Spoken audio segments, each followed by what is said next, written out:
शादी के बाद मेरा छोटा भाई मुझसे मिलने आता था, लेकिन मेरे शौहर को बुरा लगता था। एक दिन भाई मुझे मिलने आया तो अचानक मेरा शौहर भी कमरे में आ गया और गुस्से में चलाने लगा कि तुम्हारा उसके साथ कोई ताल्लुक है। मेरे पांव तले जमीन निकल गई। दिल चाह रहा था कि जमीन फट जाए और मैं उसमें समट जाऊं। शौहर ने मेरे भाई को धिका देकर बाहर निकाल दिया। मैं बहुत रोई। फिर मेरे ऊपर एक राज खुला। शौहर को पता चला तो वो मुझे उम्र पर ले गया। फिर अचानक रात 2 बजे मेरा नाम हमा है। मेरी उम्र अभी 28 साल है। मैं क्या हुआ है, मैं अपने विद्दीन की अकलूती बेटी थी। मैं अपने माँ बाप की बहुत लाडली थी। अल्लाह ने मुझे बहुत खूबसूरत बनाया है, इतनी खूबसूरत कि देखने वो लदंगरा जाए। लेकिन किस्मत ने मेरा साथ नहीं दिया। मेरे वालिद एक पुराइट इदारे में काम करते थे। मेरे माँ बाप ने मेरी हर ख्वाहिश पूरी की। मेरे वालिद मुझे शहजादी कहकर बुलाते थे। मैं बहुत हंसमुख लड़की थी, मगर अब मेरी 2 तलाक़ें हो चुकी हैं। इदनान मेरी जिंदगी में ना आता तो मैं कब की खुदकुशी कर चुकी होती। मैं अभी ईम कर रही थी कि मेरी माँ को मेरी शादी की फिक्र होने लगी। खानदान में मेरा हम उम्र लड़का शादी न होने की वजह से मेरी माँ ने एक रिश्ता करवाने वाली को मेरे लिए रिश्ता ढूंढने को कहा हुआ था। वो हर दूसरे दिन किसी न किसी को हमारे घर मेरे लिए ले आती थी।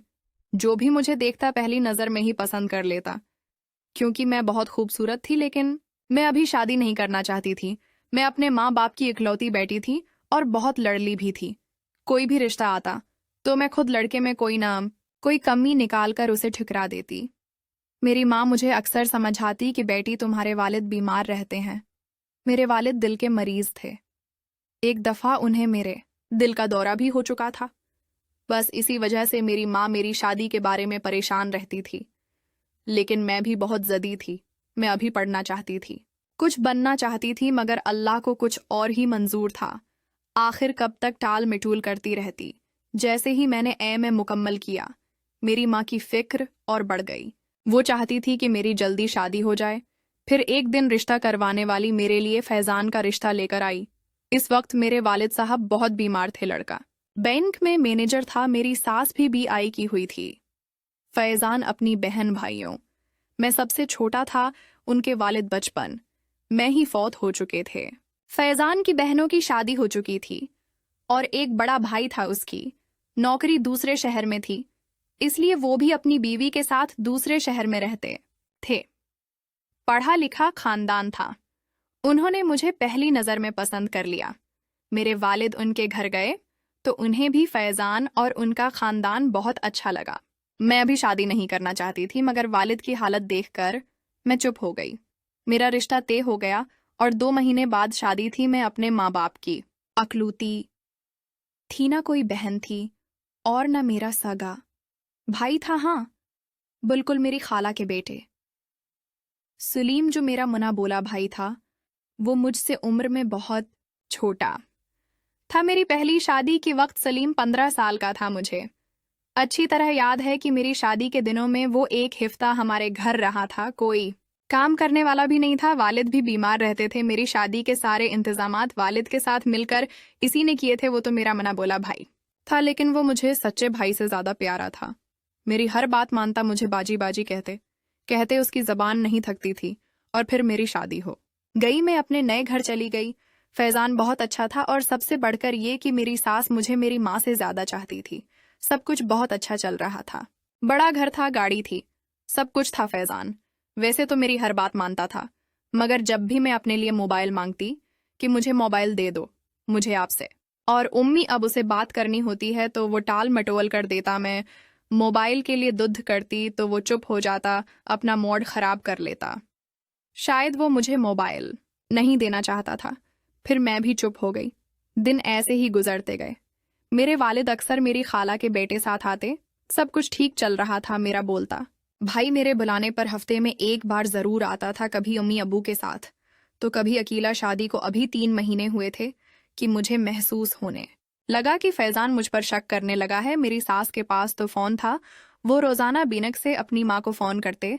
वैसे तो वो शाम को घर आते थे, मगर जिस दिन मेरी खाला का बेटा मेरा बोलता भाई आता, वो जल्दी से घर आ जाते। और फिर एक दिन वो हुआ जो कभी नहीं होना चाहिए था। मेरा भाई सदीम आया हुआ था। फैज़ान अचानक कमरे में दाखिल हुए। वो बहुत गुस्से में थे। मैं वहां था मुझ पर चीखने लगे, कहने लगे तुम्हारा उसके साथ कोई ताल्लुक है। ये सुनकर मेरे पांव के नीचे से जमीन निकल गई। खुदा गवाह है कि वो मेरा छोटा भाई था। फैजान ने उसे धक्का देकर घर से निकाल दिया। मैं बहुत रविया फैजान से भेगे मांगे। फैजान कहने लगा ऐसी कोई बात नहीं। मैंने उसके पांव पकड़ लिए मगर वो उठकर बाहर चला गया। इस रात में बहुत रविया मेरे वालिदीन को पता चला तो उन्होंने मेरी सास को हर तरह तसल्ली दी कि ऐसी कोई बात नहीं। फिर मुझ पर एक राज खुला जो फैजान और मेरी सास ने हमसे छिपाया हुआ था। वो ये था कि फैजान की बड़ी बहन का किसी के साथ मोबाइल पर चक्कर था। किसी वजह से वहां रिश्ता ना होने की वजह सिर्फ वो एक दिन अपने आशिक के साथ भाग गई और आज तक उसका कोई पता नहीं चला। ये बात मेरे ससुराल वालों ने हमसे छिपा कर रखी थी। फैजान अब नफ्सियाती मरीज होने लगा था। मुझ पर बहुत नजर रखता था। अचानक घर आ जाता था, मुझे बाजार ले जाता तो बगैर वो जाए पीछे मुड़कर देखने लगता कि कोई हमारा पीछा तो नहीं कर रहा। मैं बहुत रोती थी। पता नहीं मेरी खुशियों को किसकी नजर लग गई थी। मेरी जन्नत जैसी दुनिया दोजख बन गई। मेरी सास भी मुझ पर शक करने लगी थी। मेरा भाई मेरे घर आना छोड़ गया था। फिर भी मुझे तंज का निशाना बनाया जाता कि वो तुम्हारा मुना बोला भाई नहीं बल्कि तुम्हारा यार था। उनकी बातें सुनकर दिल चाहता था कि जमीन ही फट जाए और मैं समा जाऊं। पता नहीं मुझे किस बात की सजा मिल रही थी। दिन ऐसे ही गुजर रहे थे। छोटी ईद आने वाली थी। फिर एक दिन अचानक मेरी खाला का बेटा मेरा छोटा भाई मुझे ईदी देने घर आया और उसी दिन मेरी शहर वाली जीठानी भी आई हुई थी। न जाने उसने क्या खेल खेला। मेरा भाई तो चला गया मगर मेरा शौहर मेरा दुश्मन बन गया। जब बहुत जुल्म बर्दाश्त कर लिया तो मेरे मना पर तलाक के कागजात फेंक कर मुझे घर से निकाल दिया। मैं रोते हुए घर वापस आई। मेरे माँ बाप ने सुना तो वो भी बहुत रोए। सब कुछ अल्लाह पर छोड़ दिया। मैं छपकर बहुत रविया करती थी। 1 साल गुजरा तो बाबा ने कहा बेटी अपना घर बसा लो। फिर एक और मुश्किल वक्त आया। मेरे वालिद को दिल का दौरा पड़ा और वो भी वफात पा गए। मेरी माँ और मैं अकेले रह गए थे। हम सारी रात रोते। मेरा छोटा भाई भी बहुत रविया। घर के हालात बहुत खराब होने लगे। कोई कमाने वल्ला भी नहीं था। मेरी छोटे भाई ने हमारा बहुत साथ दिया। फिर मुझे मजबूरन पर आई वुड स्कूल में नौकरी करनी पड़ी। एक दिन मैं बस की इंतजार कर रही थी। मैं खड़ी थी कि मेरी दोस्त ने मुझे देख लिया। उसने मुझे गाड़ी में बैठा लिया। मेरा हाल पूछने लगी। मुझे देखकर बोली ये क्या हाल बना रखा है। तुम तो शहजादी हुआ करती थी। मैं ना चाहते हुए भी फोट फोट कर रो पड़ी और अपनी सारी कहानी उसे सुना दी। उसे भी सुनकर बहुत दुख हुआ। फिर अचानक वो बोली तुम्हें याद है मैं अपने माँ बाप के साथ अपने भाई का रिश्ता भी तुम्हारे लिए लेकर आई थी मगर इस वक्त किसी वजह से तुम्हारे घर वालों ने इनकार कर दिया था। वो मुझे बार बार अपने सीने से लगा रही थी। फिर बोली सब ठीक हो जाएगा, बस तुम ऊपर वाले पर भरोसा रखो। और फिर सबकी रजामंदी से मेरी शादी इदनान के साथ हो गई। इदनान वाकई बहुत अच्छा शौहर साबित हुआ। बहुत प्यार करने वाला। मुझे अक्सर कहता कि मैं तुमसे बहुत प्यार करता हूँ। कहते हैं खुदा के वास्ते अपनी पहली जिंदगी को एक हादसा समझकर भूल जाओ। मेरी माँ अब हमारे साथ रहती है। मेरा भाई रोजाना मुझे मिलने आता है। जिस दिन मेरा भाई मुझे मिलने न आए तो मेरे शौहर मुझे खुद उसके घर ले जाते हैं। अल्लाह ने मुझे एक बेटा दिया। हम सब उम्रा पर चले गए। मैं आज उम्रा करके वापस आई हूँ। मैं अपने घर में बहुत खुश हूँ। बस वालिद को याद करके बहुत रोती हूँ। काश आज वो जिंदा होते तो वो भी बहुत खुश होते। मैं पैगाम देना चाहती हूँ इन लड़कियों को जो हालात से तंग आकर खुद को बदकिस्मत समझती हैं। कोई भी बदकिस्मत नहीं होता। अल्लाह के हर काम में कोई ना कोई हिकमत छिपी होती है।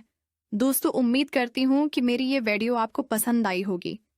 दोस्तों मेरी उस वीडियो को लाइक करें और मेरे चैनल को सब्सक्राइब करें। और दोस्तों अपना बहुत ख्याल रखेंगे। मिलते हैं अगली वीडियो के साथ। शुक्रिया।